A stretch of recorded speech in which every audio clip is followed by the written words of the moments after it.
Hey guys, what's going on? James here, and in this video today, we're going to be talking about should the Tampa Bay Buccaneers re-sign wide receiver Antonio Brown? This is such a tough question for me to answer. Antonio Brown signed with the Tampa Bay Buccaneers around the midway point of this past regular season, and he did pretty decent. He finished the year with 483 receiving yards, 4 touchdowns, and 45 receptions. Then he went into the playoffs and had some pretty decent moments in there as well. But it's so difficult for me to answer this question because there is so much unknown surrounding Antonio Brown right now with what his future is going to be as to whether or not he will or will not be able to play. I don't want to get into all of that right now because there's no point.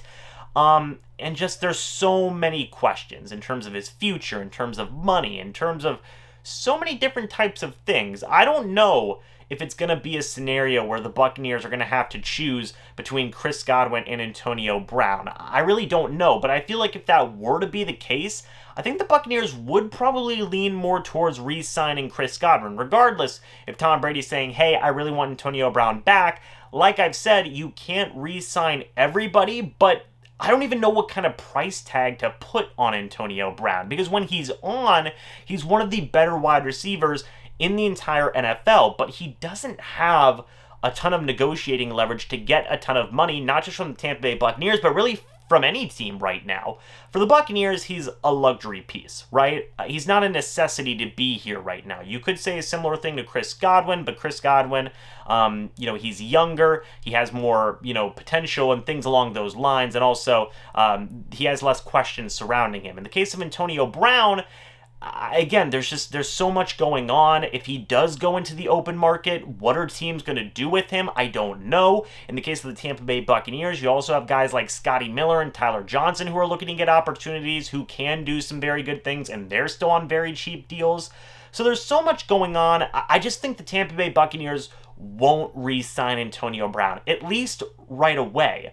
If he goes into the open market and depends on what's going on with his overall interest, maybe the Buccaneers and Antonio Brown just wait it out, try and figure out what his future is, and then maybe honestly bring him back on a cheap deal later on.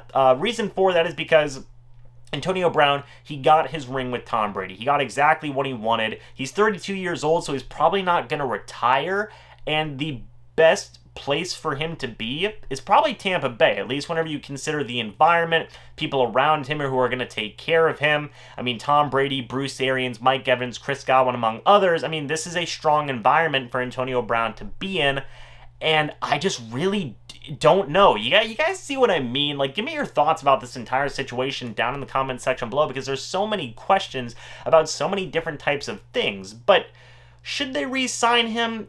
I don't know. I'm probably going to lean more towards no. They probably shouldn't, because he's more of a luxury piece than anything. It's not a necessity to bring back Antonio Brown. But will they re-sign him? There's going to be a lot of factors that decide that, right? There really is. And Tom Brady and whatever he wants to do is going to be one of those factors. I don't know if Tom Brady would pick Antonio Brown over Chris Godwin. And honestly, I don't even know if the Buccaneers would listen to that. Because Chris Godwin is Chris Godwin. He's phenomenal. Antonio Brown's Antonio Brown. He's phenomenal as well. But I don't know. I really just don't know, guys. It hurts my brain thinking about it. I'm sure it hurts your guys' brains as well. Just give me your thoughts about this entire situation down in the comment section below. Could be just a waiting game and they bring him back later on in the offseason at a relatively cheap deal and just let him go into free agency and let him make that decision, That could be something that ends up happening, where they say, hey, Antonio Brown, we are going to re-sign Chris Godwin. You understand why.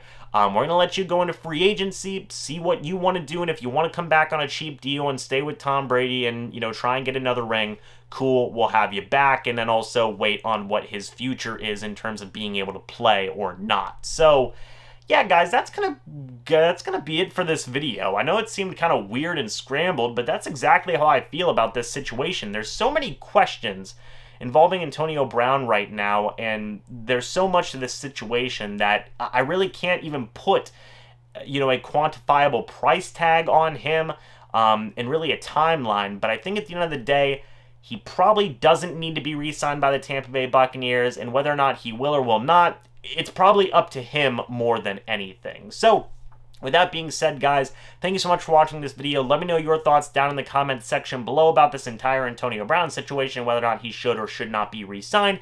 But anyway, guys, I will see you all in the next video or the next live stream. But until then, and as always, guys, goodbye for now, and go Bucs.